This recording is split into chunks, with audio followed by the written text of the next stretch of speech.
Welcome back to another MinneSports podcast. I'm Nolan O'Hara. I'm with you today. Blaine Weber is also with you. We're unfortunately missing our third in Sam Easty, but he should be back for the next one.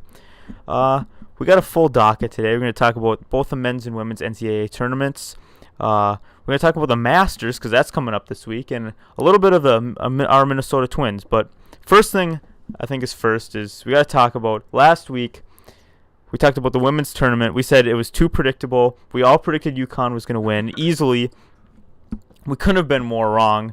I don't know. I'm going to butcher this name, so I apologize. But Arike Ogunbowale made two buzzer-beater game winners to beat UConn and Mississippi State.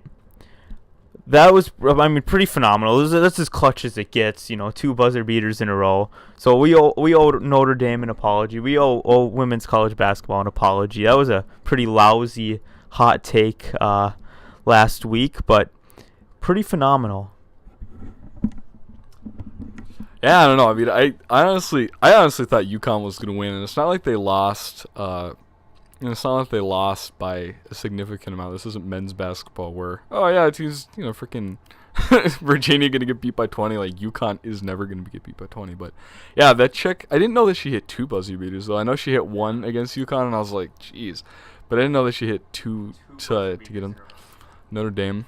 Yeah, but like you said, I still think it's funny that all of these teams, are one seeds. Literally every single one seed made it to the tournament. Now, do you know the statistics? Like, do you know how well teams did or not? You gotta bear with us today too. We're just sharing one mic. Sam keeps 2 to 3 of our mics, so we're just sharing one mic today. But I don't follow. I don't follow much of college basketball at all, to be honest. But we missed. I missed two pretty great games there. I should have watched both of them. But Notre Dame, phenomenal. Two phenomenal shots by Arike Ogunbowale. I hope I'm saying that right, but that was pretty phenomenal. And we also had the men's national championship too, where Villanova pretty much tore apart a really good Michigan team, beat them by double digits. Divenchenzo, Divenchenzo, just dominated. He was shooting from like feet well behind the 3-point line. He was just making everything. He was unstoppable, and his draft stock definitely went up, and Villanova as a program is looking better and better. So, got two questions here. Is Villanova the next powerhouse? Are they the next blue blood? And how many of these guys are going to be, how many of these guys are NBA talents here? Well, first off, I found all the statistics. Like I was talking about with Nolan prior to this,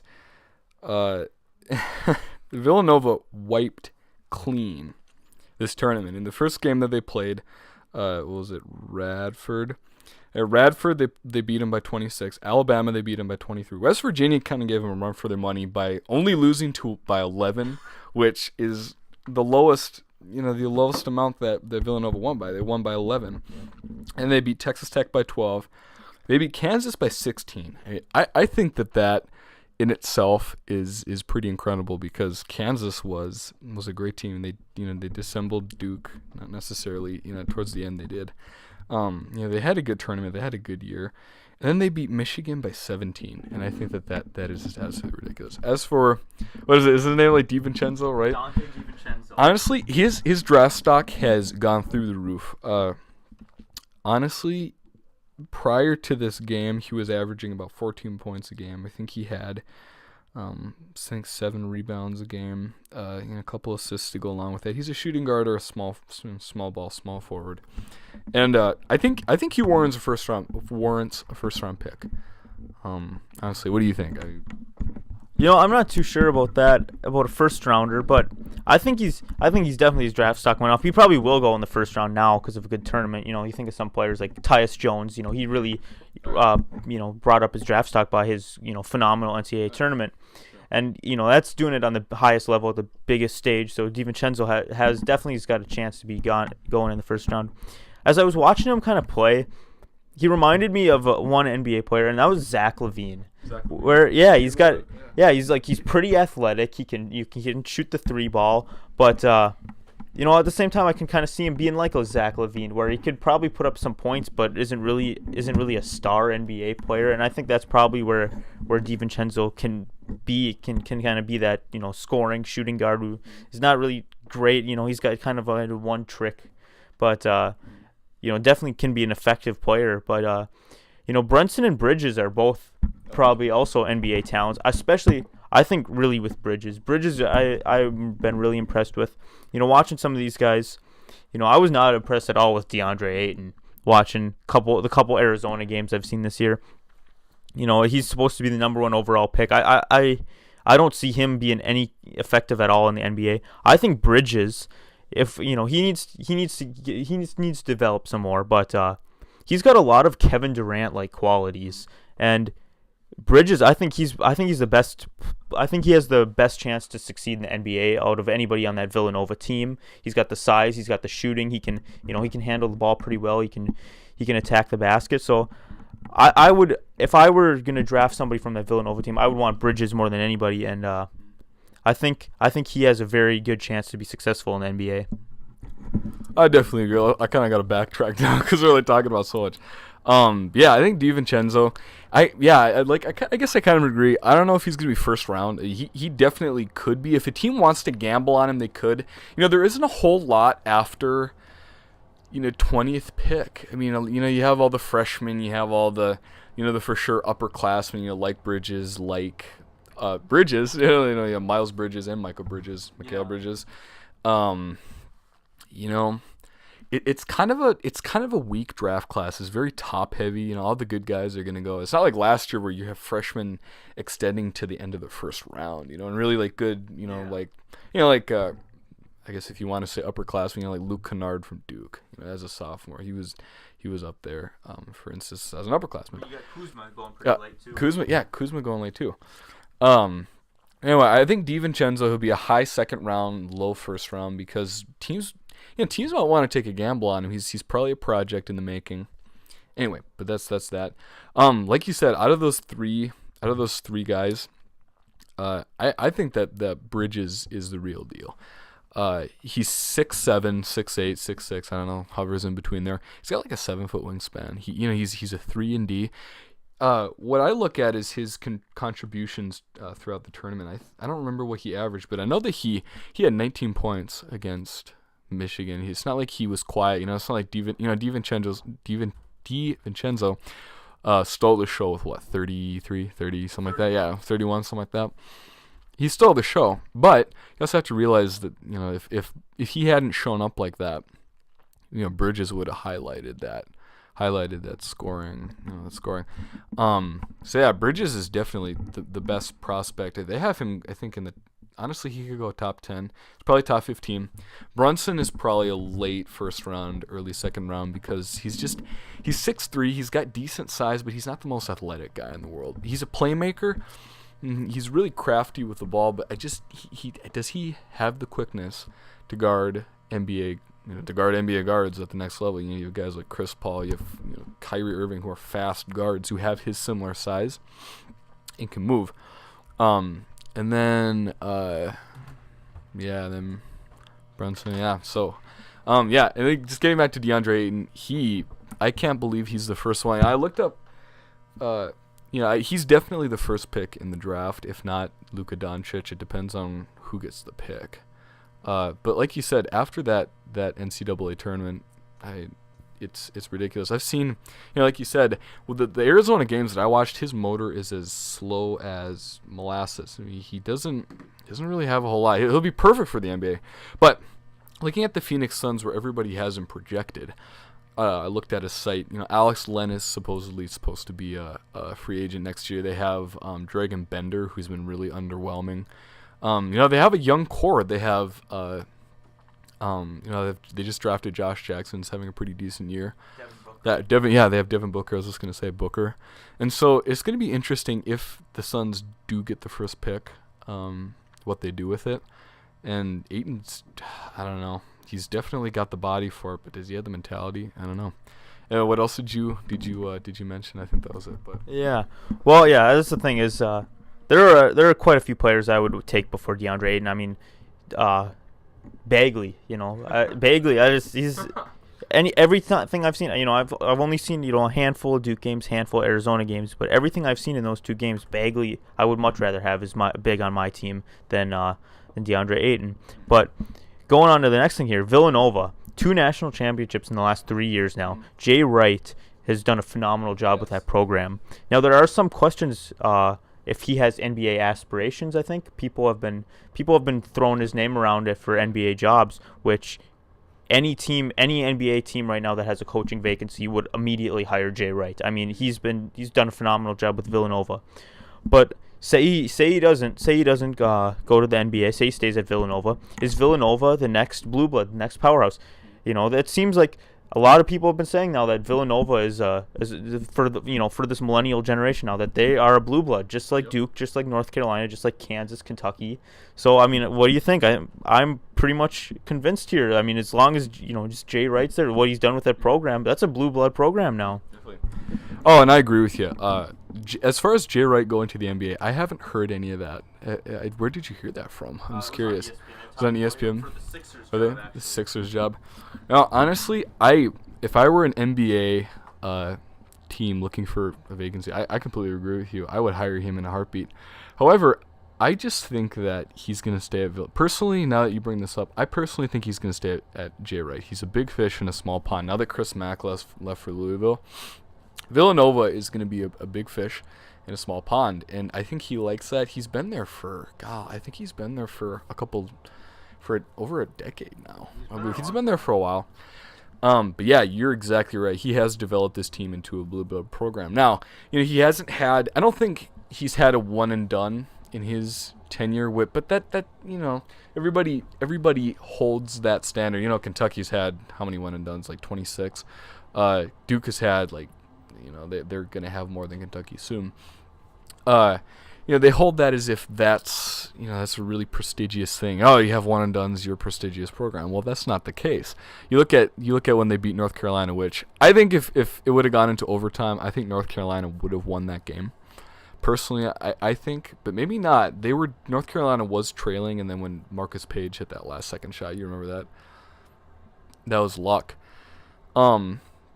But they've built this. This is a veteran squad. The first year they won in 2016, it was a veteran squad. This year, it was a veteran squad. So they're not that young. Amari Spellman, I think, was the youngest guy on this team. He's a redshirt freshman or sophomore. I don't know how they go with that. But yeah, something like that. And he had academic reasons. But I do believe that Villanova has developed into a blue blood program. Now, do you want to bring up what my point was? I think honestly, I'm going to bring this up. This is my opinion. I think Villanova needs to move out of the Big East. With Chris Mack leaving for Louisville for the ACC, I don't know where Villanova will go from there, but the Big East, I don't think it's not a competitive enough conference. With Xavier is going to get significantly worse. Butler, yeah. Seton Hall, it's competitive usually, but I think that if Villanova wants to achieve that blue blood status, I think that they need to move. Now, granted, you look at Kentucky with the SEC. Kentucky has dominated the SEC for the past almost nearly a decade, really, because Calipari came in 2008, 2009, about there. So it could kind of be a Kentucky in the SEC. It could be Villanova in the Big East. It could be Duke, Carolina in the ACC. And Kansas in the Big 12. I don't know. Well, that's just what I was going to bring up, actually, is, you talk about the ACC. Well, first of all, what team had the second most, after the ACC, second most tournament teams this year? Well, that's a good question. Big East did. It was the Big East. The Big East is up there with the ACC as one of the most competitive conferences for college basketball at this point. Yeah. And if you're talking about Villanova moving out of the Big East and going to the ACC, then why doesn't Kansas go to the ACC? Why doesn't Kentucky go to the ACC? Why don't you just move all these top programs and just move them all to the ACC? Take Michigan State, move them to the ACC, and just take out all the big name programs. I'll take all the blue blood programs and just throw them in the ACC there. Like just a bigger, better conference, there is no, other than the ACC, there really isn't a bigger, better conference than the Big East for college basketball at this point. the Big Ten. But even the Big Ten, I mean, they haven't been fantastic. I mean, Michigan, in the national championship, but the Big Ten's had their moments of good and had their moments of bad in college basketball. This year they weren't very deep. It was Michigan and Michigan State, pretty much. But Ohio State was all right. Yeah, Ohio State too. But well, we're gonna move on here now to the Minnesota Twins. Now the Minnesota Twins have started out 3-2. They got a win tonight. Logan Morrison got his first hit tonight, RBI double. He had been looking pretty rough at the plate, actually, but that's pretty good to finally get that first hit. Hopefully that'll start a flurry of hits here. But the biggest topic I want to talk about with the Twins is, there's been a couple good things happening. You got strong starting pitching. You build this roster. You sign some good free agents. The Twins need to extend Brian Dozier. It is time. He's been consistent the last 3-4 years now. He has got, 4 home runs already this year? In 5 games, he's got 4 home runs. There's absolutely no reason. If the Twins let Dozier walk, which I wouldn't be surprised if they do, because that's the exact kind of crap they like to do, is just, we got somebody who's turning out to be fantastic. You know what? Let's either let him walk or trade him. Get some prospects. Yeah, get some prospects and cash considerations. We've had enough prospects and cash considerations. The Twins need to extend Dozier, and that's all there is to it. I mean, he's been phenomenal. 4 home runs already this year. He's been great. He's been great, and he's not. And it's not just been home runs too. He's been hitting. He won a Gold Glove last year. I mean, he's been great. There's absolutely no reason why the Twins should let Dozier walk. Not what he's doing right now. I guess as of right now, I know it's only been. Yeah, no, I completely agree with you. I mean, the Twins definitely need to sign him. Instead of Joe Mauer, signing him to $20-some million, he needs to be. Now the deal is why the Twins might let him walk is he is 31. It kind of took him a little while to develop. I'm looking at his stats. You remember when he used to kind of just be a no-name for the Twins, like when he first started when he was 25. I think that his play has definitely warranted him all-star prestige. I mean, you look at his in 2016, he had 42 home runs and 99 RBIs. I don't know how he gets snubbed, and he batted .268, which is okay, but he did better when he was an all-star in 2015. Honestly, I think he should be a 3-time all-star right now. He has 3 RBI, 3 home runs. This is 3 home runs. They probably haven't updated it, but he's batting 320 right now. If not, he's probably batting more. I know this is only 5 games, but 4 home runs in 5 games, that's really good. And he's the kind of veteran talent that the Twins need to build around. They have a lot of, pretty young, fairly young players. Morrison's another vet that they just brought in, but, look at Polanco. Sano isn't that old. Buxton isn't that old. Rosario's really young. Yeah, Kepler's really young. He's the kind of vet that they need to build around. He needs to go to the bank. Pay him 15, 20. He probably would get that. Maybe he wouldn't because he's 31. But what do you think if he would go to another team? Do you think that he'd make the kind of money that he probably deserves? He probably deserves, I don't know, let's say I would pay him $17 million a year. What do you think? Well, I'm sure he could get that, especially from a team like the Yankees, where cap doesn't matter. But think about this. This year, Joe Mauer is at 20. He's at 23 a year. Right now, that's 20% of the Twins' payroll. Are you serious? That's pitiful. 20%? Apparently so. That's what Sam texted me today. Are you serious? That's what he said. So, with that being the last year of the Joe Mauer 20-year contract, we should re-sign a player who's had more than one good year to base it off of, who we know is consistent, who's won a Gold Glove last year, who's hit over 30 home. He won a Gold Glove last year. Who's hit over 30 home runs the last couple of years. It's just time. It's just time to re-sign him. That being said, there's been also some other bright spots in the Twins so far. The starting pitching's been pretty good so far. Odorizzi's been pretty good. He had an all-right game today. He had pitched 5 innings, gave up 3 runs, but had a really strong first game. So he's 2-0 as a starter. Rodney had a good, 9th inning this day, catching some snow on his tongue. It's the pitching's looking a lot better. I mean, the relievers, Addison Reed, he's been great.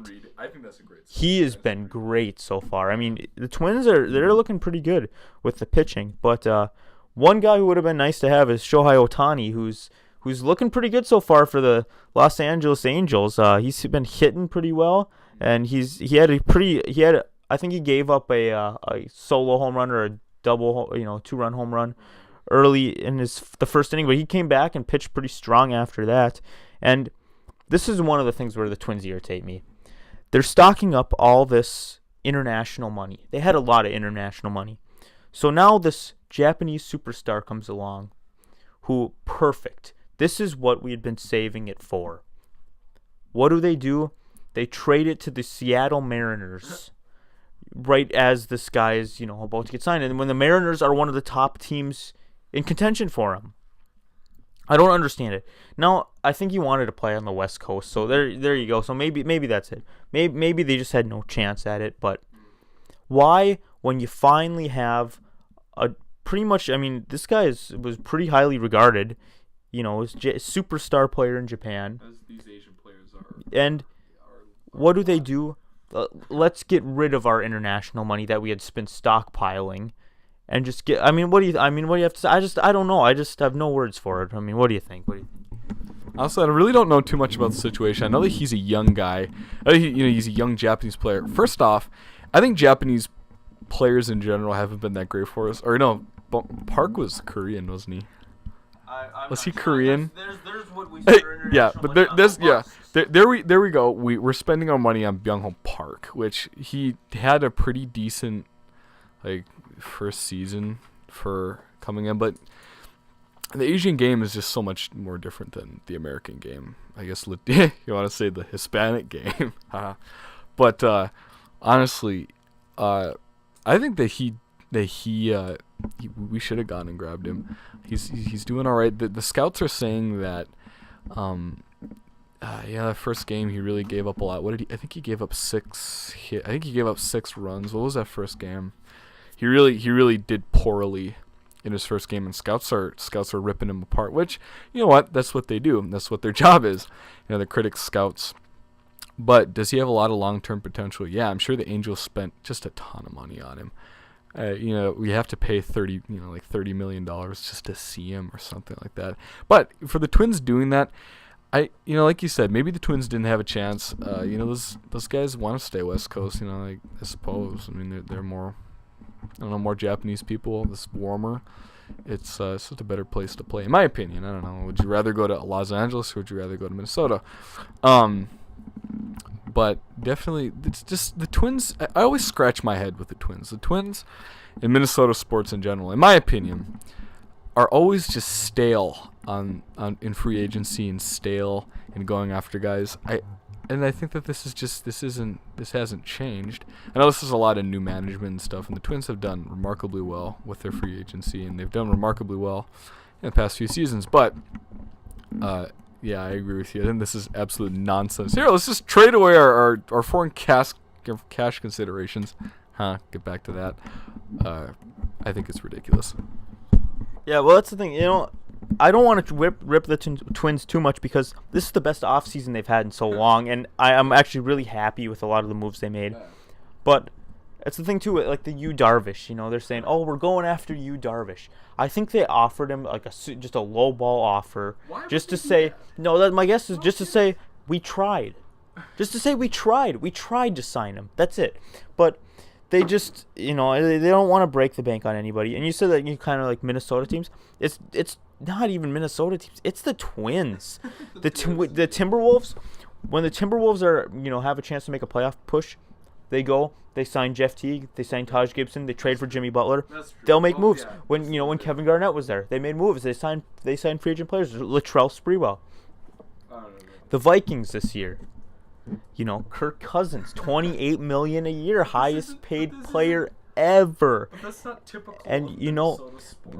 it's not. It isn't typical of the Vikings. I'll give it. Like they haven't done that before. But it's mostly the Twins that they just will not break the bank on anybody, and that's the problem. They'll trade away players right before they have to pay them because they don't want to break the bank on anybody except for Joe Mauer for whatever reason. For whatever reason, let's sign him to a 20-year contract, has as much money as he wants. Man, that'll be that, and it's just it's my frustration with the Twins, but I'm gonna keep it down today because they're doing as good as they have in a long time. Well, time to transition now. The Masters is coming up starting tomorrow. This is Masters week here. They had the par 3 challenge today. Pretty interesting stuff. So Blaine's got On This Day in Sports here coming up. So it's relating to the Masters, of course, but we have a pretty interesting thing we're gonna do today. We're gonna do a little Masters pool where we have like 4 tiers of the golfers we at least are pretty well known names who we're familiar with, and we're gonna pick different players from different tiers and try to count up points, and we'll have to figure out some way to score, but we could figure that out for sure. But here's Blaine with On This Day in Sports. All right, so yeah, I know there isn't a whole lot. I mean, yeah, I could talk about Andrew Sanham taking makes the Test cricket first triple century. I don't even know what that means. But anyway, so On This Day in Sports, in 1937 and 1938. In 1937, the 4th Masters Golf Tournament with Byron Nelson, he wins shooting a 283, which that's pretty good. 283. And then in 1938, the 5th Masters Golf Tournament was won by Henry Picard, shooting a 285. So that's On This Day in Sports. Yeah, getting to our Masters pool here. I know Nolan is definitely, he's going to start out with his Tiger Woods, but first off, I'm going to start off with, I'm just going to say Phil before I pass the mic. All right. So what we have going on here is we have our first tier where we pick one golfer, and the first tier is going to be Tiger Woods and Phil Mickelson, the old timers here. So that's the first tier. The second tier we're going to pick 2. We got Dustin Johnson, Justin Thomas, Jordan Spieth, Rory McIlroy, and Justin Rose.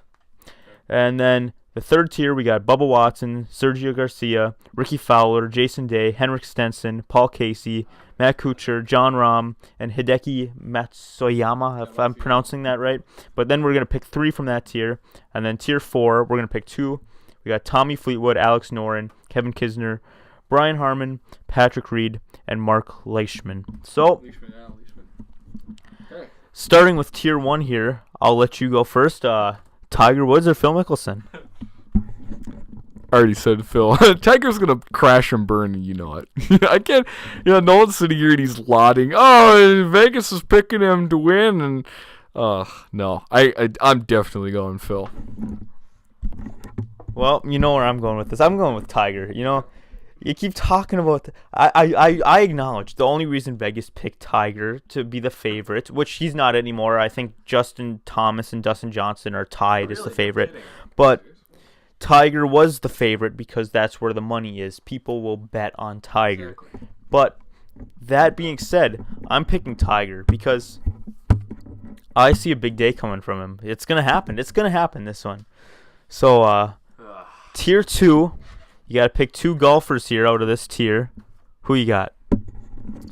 This is a tough one. The tier 2, DJ has been playing remarkably well as of late, and I got to go with, Jordan Spieth hasn't been doing that all right. Justin Thomas, I'm gonna go with, I'm going with Dustin Johnson and Justin Rose because, like I said, DJ has been playing pretty well.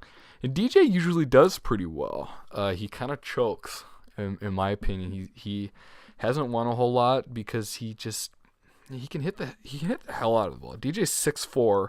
I don't really know how big he goes, but man, he hits the ball. I mean, I don't even know how far.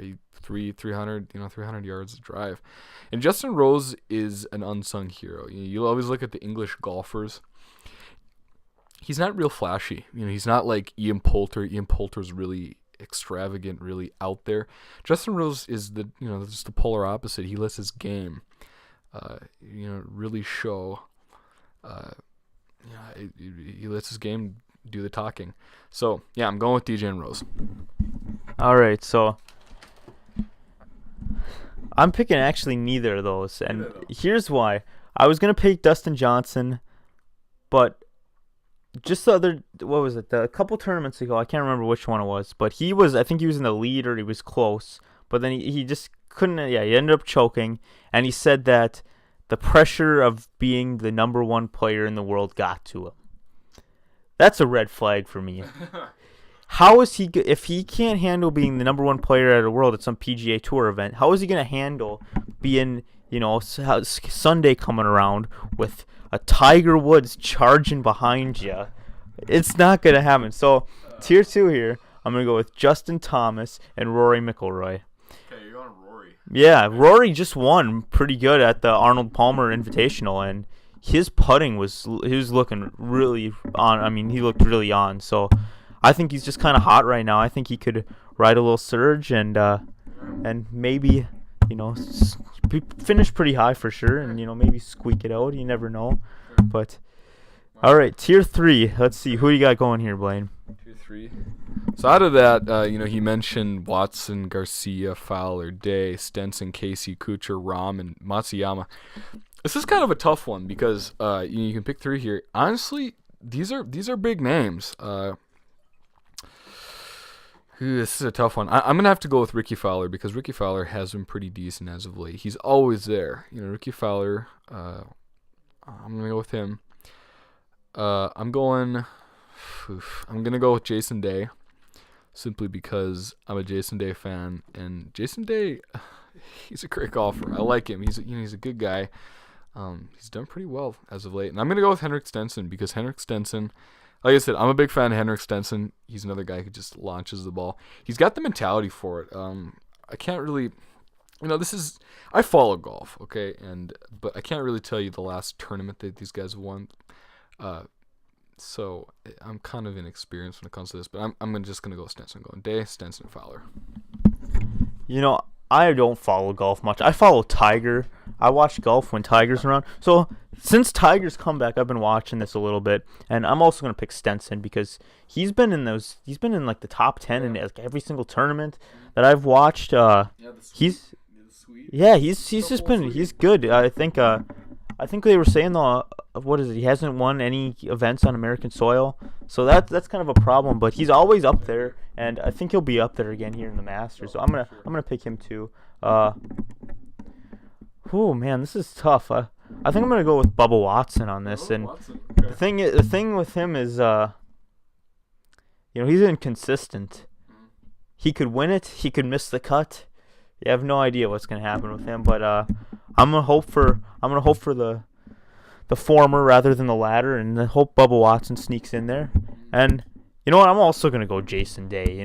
He's always playing solid. So it's tough to pick there. But yeah, I'm gonna go Bubba Watson, Jason Day, and Henrik Stenson for this one. So we got one more tier here, and then we'll have to find some way to score it. I'm not sure how they do it on golf.com or whatever pools they do, but we can come up with something. But yeah, who do you got here you got pick 2 on tier 4? Well, and just real quick, I'm just gonna go back to tier 3. That group to me could really surprise because Sergio has kind of made a surge. He won it last year. Yeah, he did. Paul Casey's always there. Cooch really doesn't have it. Rahm, he's been pretty decent as of late. Matsuyama, you can't count Matsuyama out.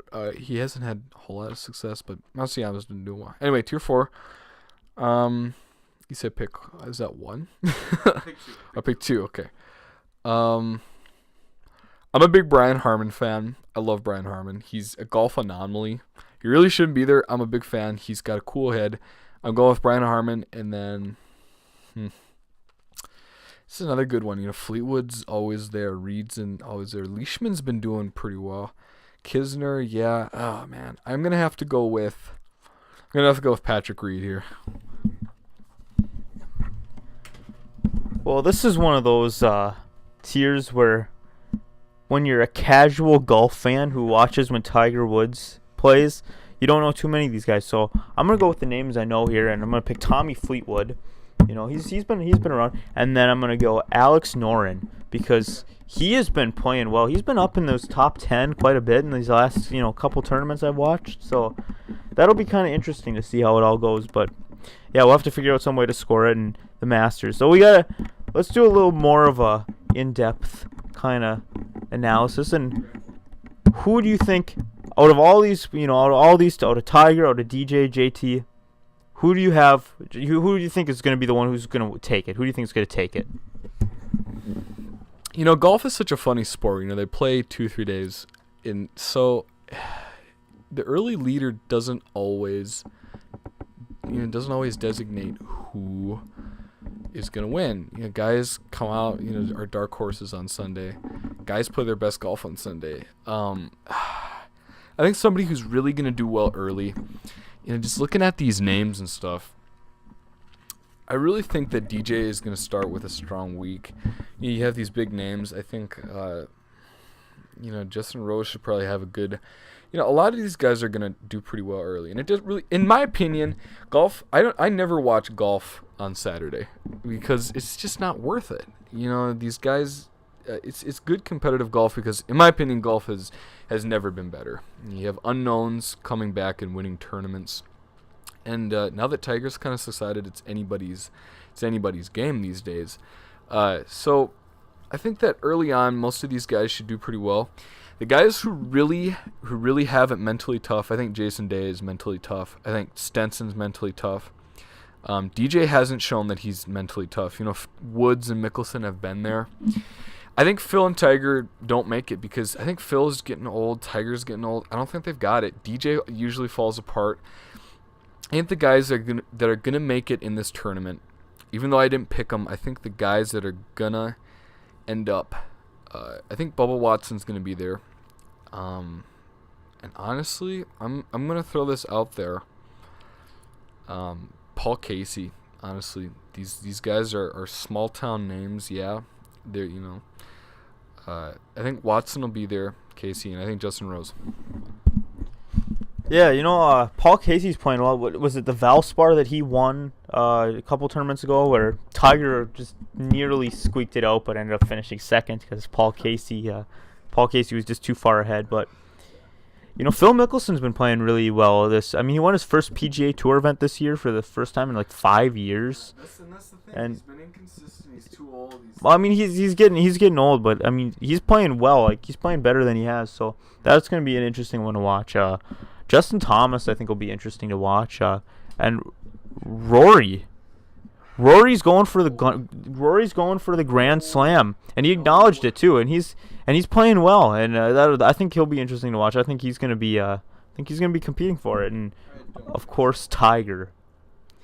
Tiger is looking better and better every tournament, every PGA event. He looks better and better. His surgeon he's just a wizard. He's getting stronger. He doesn't have so many things to worry about these days. He's having fun playing golf again.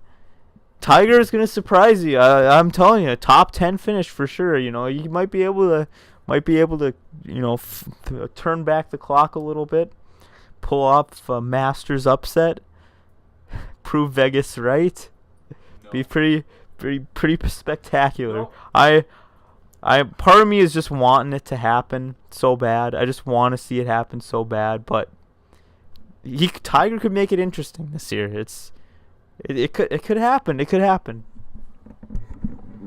I wish that you could see my face because I have an incredulous look on my face. No, Tiger isn't going to do anything. Shut up. I don't even think he's going to make top 15. Maybe he'll make top 15. But I just don't think that, I guess I agree with the fact that, maybe he's healed up a little bit. Maybe he's having fun playing again. I don't know, and I don't care. He's not the same Tiger he was a decade ago. He could still be the same Tiger. Nolan, I'm gonna bring it up again. You used to talk about his injuries and stuff. It's not his injuries. It's the fact that he completely ruined his life. He ruined his family life. He cheated on his wife a whole bunch of times, which I think is absolutely ridiculous. Have you seen his ex-wife? Elin Nordegren is a stunning woman, and he's just an idiot. His head gets too big. He's like his dad. His dad was a schmuck, and now he's a schmuck. But anyway, he loses his dad. He gets injured a little bit. And all of a sudden, you get addicted to painkillers, and oh man, it's like like what do you get pulled over for that DUI? I know it's nothing. I'm kicking him while he's down because I don't think he's got it anymore. He's a broken man. He's rich beyond anybody's dreams, but he's a broken man, and I think I don't care what Nolan is saying or what anybody's saying. I don't care how much Vegas bets on him. He's not gonna do it. Well, you do keep bringing that up, and I can't disagree so much because golf is very mental, and when you have other things weighing on you, it's gonna be really tough to try to win anything. But we're pretty far removed from all of that. He's had time to refocus. That's true. And he's looking pretty focused right now, and he's going for that green jacket, and it could be a surprise for you, and I hope it is, and I want to see it. I want to see it more than anything. I just want to see Tiger with that green jacket, and that would be a highlight of probably this year. It would be fantastic to watch. No, honestly, and I'm not gonna lie, I do miss dominant Tiger because he made golf fun. I think he really grew the game when the game was kind of down, in my opinion. He started in the late '90s. I think golf was kind of hitting sort of a rough patch. I can't really think of a dominant player at that time. And he's grown the game exponentially. He's made golf fun to watch. He had been. He's made it fun. I like watching guys just waste on the golf course because golf is that kind of game. You're looking at this tournament. That's why the Masters is so hard to say, they're going to do really well. They're not really going to do well. This isn't basketball, this isn't baseball, this isn't football. You can't say, the Patriots are always good, the Cowboys are always good, and you can't say the Warriors, and it's always going to be the Warriors and the Cavs. No. And it was always fun to see Tiger get out there, and nobody was going to be Tiger. And it's fun. It was fun to watch. I was a Tiger fan in my youthful days because I liked him going in there, kicking butt, and he kind of kept a clean persona when he wasn't cheating, before he was cheating, before he was getting addicted to painkillers, before he was kind of acting like an idiot. He was good for the game, and honestly, if Nolan and Tiger can prove me wrong, I'm all for it. If he wants to put on, I don't know how many green jackets he's won. How many times has he won the tournament? That's a good question. Probably. We're just gonna guess 3 or 4. You should look that up real quick. Yeah. I'd love to see him put on the green jacket again, but I don't know. We'll see. How many has he won? Checking it out here.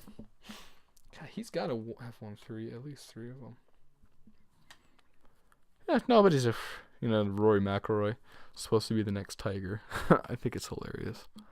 He's not. I'm not saying he's the next Tiger. That's what. No, I'm not. No, and I'm not saying you said that, but people have said that in the past, where Rory's the next big thing. Goes through their heads. DJ is the next big thing. Spieth is the next big thing. People have definitely said that. Oh yeah. He's got the tools for how many has he won? All right, we're checking out. So he won the Masters in '97, okay, in 2001 and 2, okay, and in 2005. So he's won it 4 times. Yeah. So he's familiar with the course, and he can. He's been there. Yeah, and. Well, a lot of these guys have been there. That's why I was saying. Sorry to interject, but and that's why I was thinking. These guys have been there. Spieth has been there. DJ hasn't won one yet. I think, did Rory win a Masters? But Bubba won a Masters. Rory didn't win one. He needs to win it in Grand Slam. That'd be pretty incredible if he get that. Sergio won it last year, right? Yep. So Jason Day has won one. I don't think, who else on this list? Who else has won a Masters? Well, yeah, Phil and Tiger. So, and that's why I picked some of the guys that I did, because they've been there. They understand the pressure. A lot of these guys that maybe haven't had as much success on this course. I don't know. So that it should be interesting. We should definitely watch this. We could do a live on while we watch. Well, I'll definitely be watching. Unfortunately, I won't be able to watch Friday or Saturday because of I got to work. But I'll definitely be watching tomorrow. I'll definitely be watching on Sunday, and I'm really excited for it. And I'm not the only one who's excited about Tiger being back. ESPN and CBS are excited because the ratings are going to be going through the roof. The thing is with Tiger is, well, for one thing, is the greatness. I don't understand people who root against greatness. Like, I want to see Tiger break the majors record. I want to see Brady win as many Super Bowls as he can. I want to see LeBron, win as many rings as he can. Like, I just want to see greatness. And, we're seeing some of the, Tiger's just, he's got to be, in my book, he'll be the best golfer of all time, And to see him, if he could even win one more major, just to have a little flashback, of the Tiger of old, I think that would be great. And I think, Tiger needs golf. There's nobody who gets people watching golf like Tiger. I mean, the difference between him being there and him not being there is, is golf on TV today versus I can't wait to get home and watch the Valspar Open. And it's the difference. It's nobody else in the history of golf can do something like that. Nobody can do that. He's just, everybody wants to watch him. And yeah, CBS and ESPN better be pretty happy that he's back. Definitely, yeah. Well, and in this day and age too, if Jack was playing, yeah, people would be watching golf. If Arnie was playing, yeah, they'd be watching golf. But yeah, like you said, Tiger has just brought just a different feel to the game. Made it grow. He has a lot to grow, and yeah, definitely. I hope it happens. Definitely, we try to watch on Sunday. Like I said, I don't watch before that. There's a lot of good golf that happens then, but I'll just look at the highlights and watch what actually matters on Sunday. What else do we have? Yeah, definitely. Well, I think that's all we got for today, but thank you for listening to another MinneSports podcast. We got a Twitter, I think it's MinneSports5. There's a Reddit page too. I'm not really sure what that is, but Sam knows. I mean, he'll mention it. He's mentioned it in every podcast, but yeah, thank you for listening, and enjoy, and we'll be back next week with Sam, hopefully. Yeah, definitely. And that was my name is Blaine Weber. I'm Nolan O'Hara, and Sam will be with us next week, and MinneSports out.